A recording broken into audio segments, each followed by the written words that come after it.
तो अभी तक रूस ने पूर्वी यूक्रेन पर भीषण हमलों से यूक्रेन को तबाह कर रखा था, लेकिन अब रूस ने दक्षिणी यूक्रेन पर इस तरह हमले किए जिसने यूक्रेन के साथ साथ नेटो के भी होश फाख्ता कर दिए। रूस का दावा है कि उसने दक्षिण ज़ैपोरिज़िया में यूक्रेन को 100 लेपर्ड टैंक और 150 ब्रेडली बख्तरबंद की जो धज्जियां हैं वो उड़ा दी हैं। दावा यह भी है कि 2 दिन में यूक्रेन के 900 सैनिक रूसी सेना ने मार गिराए हैं।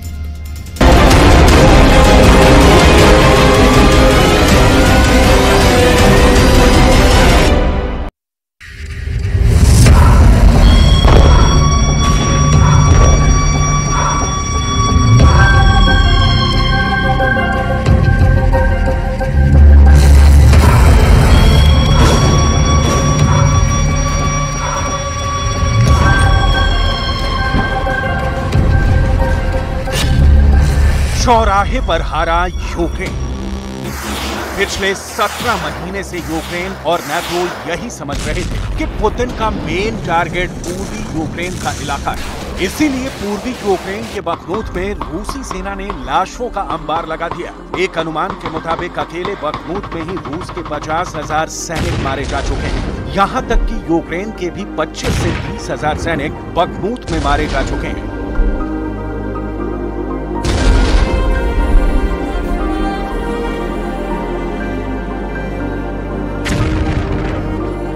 लेकिन अब ब्रिटिश मीडिया ने खुलासा किया है कि पुतिन के स्पेशल मिलिट्री ऑपरेशन का मेन टारगेट सिर्फ यूक्रेन का पूर्वी इलाका नहीं है, बल्कि यूक्रेन का दक्षिणी इलाका रूस का सबसे खास टारगेट बन चुका है। इसीलिए पूर्वी यूक्रेन के ज़ैपोरिज़िया में इस वक्त रूस के सैनिक भयानक खून खराबा कर रहे हैं।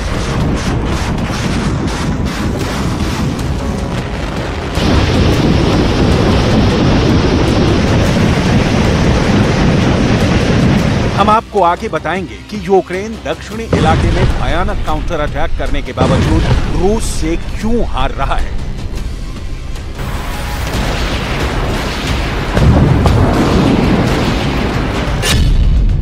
ज़ैपोरिज़िया में जंग का आर पार।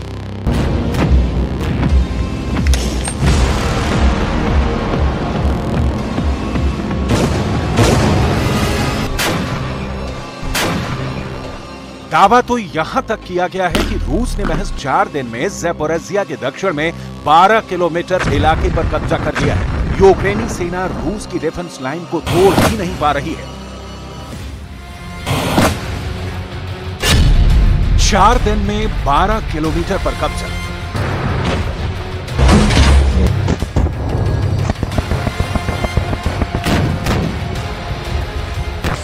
आप इसी से अंदाजा लगा सकते हैं कि दक्षिणी यूक्रेन में यूक्रेन का ये अब तक का सबसे बड़ा काउंटर अटैक है, जिसमें 100 लेपर्ड 2 टैंक यूक्रेन ने जंग में उतारे। लेकिन हैरानी की बात यह है कि लेपर्ड 2 टैंक रूसी सेना का मुकाबला नहीं कर पाए। हम आपको आगे ये भी बताएंगे कि किन इलाकों में जर्मनी के लेपर्ड टैंक रूसी सेना के सामने फेल हो गए। भाग खड़े हुए 100 तेंदुए।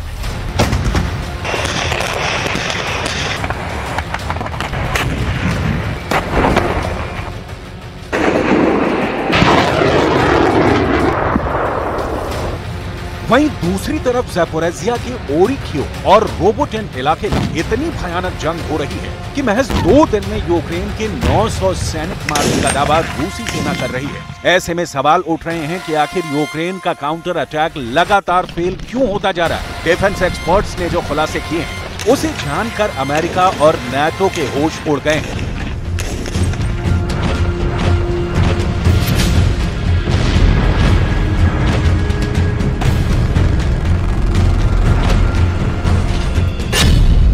चौराहे पर हारा यूक्रेन।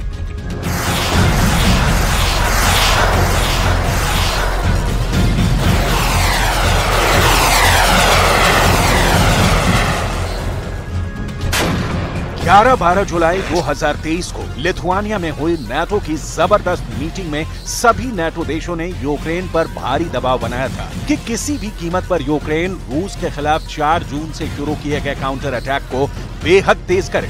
नेटो का साफ कहना था कि जो हथियार नेटो देशों ने यूक्रेनी सेना को दिए वो रूसी सेना को पूर्वी और दक्षिणी यूक्रेन में तबाह करने के लिए काफी। भारी दबाव में ज़ेलेंस्की और उनके जनरलों ने जैसे ही काउंटर अटैक तेज किया, रूस ने जबरदस्त पलटवार शुरू कर दिया। पिछले 4 दिन से ज़पोरिज़िया में रूसी सेना ने यूक्रेनी सेना के होश उड़ा कर रख दिए हैं। जरा देखिए ज़पोरिज़िया में आखिर चल क्या रहा है।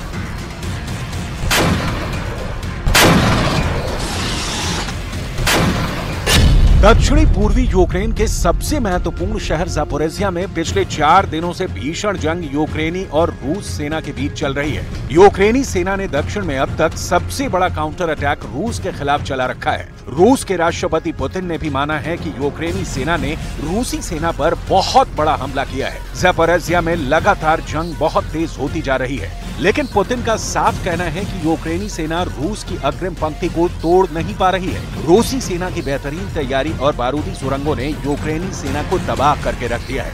रूस का यहाँ तक दावा है कि महज 4 दिन की प्रचंड जंग में ज़पोरिज़िया के लिमन फ्रंट लाइन पर रूसी सेना ने 12 किलोमीटर इलाके पर कब्जा कर लिया है। रूसी सेना ने दावा किया है कि लिमन फ्रंट लाइन पर हुई भीषण जंग में यूक्रेन के 900 सैनिक महज 2 दिन में मारे गए। На запорожском направлении после провала наступления вооруженные силы Украины севернее населенного пункта Работино Запорожской области, в котором было задействовано до 3 батальонных тактических групп из состава бригад стратегического резерва, противник, понеся большие потери. ज़पोरिज़िया में जंग का आर पार। रूसी सेना कयामत बनकर यूक्रेन के शहर और कस्बों पर टूट पड़ी है। राजधानी कीव में महज 15 दिन के अंदर 500 से ज्यादा मिसाइल और ड्रोन हमले हुए, जबकि यूक्रेन के सबसे बड़े बंदरगाह वाले शहर ओडेसा को रूस ने आग का गोला बना दिया। ओडेसा में रूसी सेना ने न सिर्फ हथियारों के गोदाम तबाह कर डाले, बल्कि ज़ेलेंस्की के दावों के मुताबिक रूस ने यूक्रेन के 10 लाख टन अनाज को भयानक हमलों से जला डाला है। Сегодня ночью вооруженными силами Российской Федерации нанесен групповой удар возмездия высокоточным оружием морского базирования по объектам, где готовились террористические акты против Российской Федерации. भाग खड़े हुए 100 तेंदुए। दक्षिण यूक्रेन में यूक्रेनी सेना का काउंटर अटैक का फेल होना साबित करता है कि यूक्रेन के पास हथियारों की कमी नहीं, बल्कि हिम्मत की कमी है। पश्चिमी मीडिया में जीत के दावे करने वाला ज़ेलेंस्की का यूक्रेन सिर्फ जीत का प्रोपेगेंडा कर रहा है, जबकि जंग के मैदान में यूक्रेनी सैनिक एडवांस हथियारों के बावजूद मैदान छोड़कर भाग रहे हैं। इसका सबसे बड़ा सबूत रूस के खिलाफ ज़पोरिज़िया में चल रहे यूक्रेन के काउंटर अटैक में देखने को मिला है। दक्षिणी पूर्वी यूक्रेन के ज़पोरिज़िया में यूक्रेन का काउंटर अटैक पूरी तैयारी और जबरदस्त हथियारों के साथ रूस के ऊपर किया गया।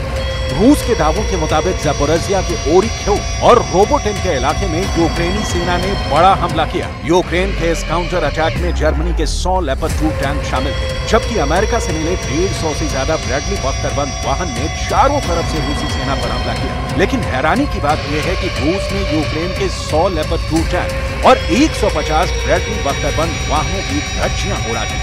दक्षिणी यूक्रेन में यूक्रेन का सबसे बड़ा काउंटर अटैक नाकाम होने का दावा रूसी सेना कर रही है। 4 दिन में 12 किलोमीटर पर कब्जा।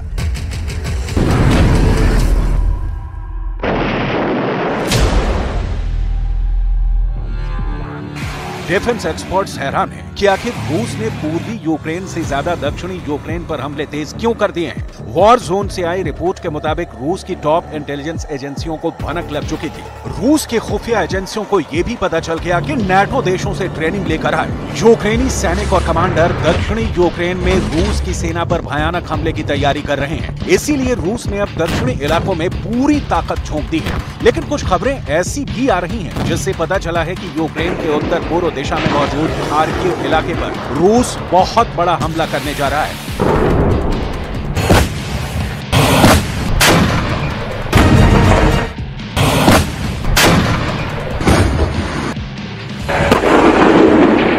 रूसी सेना की तैयारियों को देखते हुए इस वक्त खार्किव में यूक्रेन के टॉप कमांडर फ्रंट लाइन पर पहुंच चुके हैं। जरा आप इस वीडियो को देखिए जिसमें यूक्रेनी सेना के कमांडर खार्किव में रूस के हमले से निपटने की तैयारी में जुटे। खबरों के मुताबिक खार्किव बॉर्डर गार्ड यूनिट की तैयारी देखने के लिए खुद खार्किव बॉर्डर गार्ड यूनिट के चीफ कमांडर सेर्ही डेनेको मोर्चे पर पहुंच चुके हैं। सेर्ही डेनेको ने 15वीं मोबाइल बॉर्डर गार्ड यूनिट, जिसे स्टील बॉर्डर के नाम से जाना जाता है, उसका निरीक्षण किया है। यूक्रेन के टॉप कमांडरों में से सेर्ही डेनेको ने साफ आदेश दे दिए हैं कि खार्किव इलाके में रूसी सेना को किसी भी कीमत पर हराना होगा, वरना